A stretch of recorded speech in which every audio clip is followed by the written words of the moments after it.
सकाळ उठी आपण देखंती हठात पृथ्वी घूरिबा बंद हो जाए मनीष बंची पारिबो ना पृथ्वी पृष्ठरे थिबा समस्त वस्तु एवं जीवजंतु पूर्वपरि सेमिति रही पारिबे।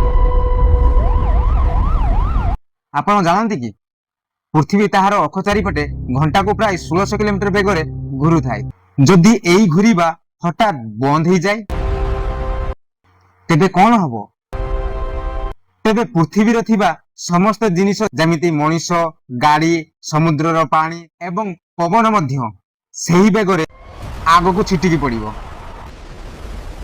भयंकर झड़ संगकू बड़ बड़ सुनामी आसी सहर बजार गाँ गंडा सब ध्वंस कर पृथ्वीर गोटे पटे सब बेले दिन हम तो आर पटे सब बेले राति।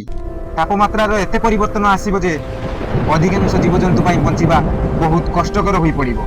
किंतु खुशीर कथा यह जे एभली होबार संभावना नाही। तेबे चिंता करंतु आम पृथ्वी केते अद्भुत एवं केते संतुलित। एमिति रहस्यमय तथ्य जानिबा पई आम चैनल को सब्सक्राइब करंतु एवं एई भिडियोटी आपनकु भलो लागिथिले लाइक टे करंतु। रहुची नमस्कार।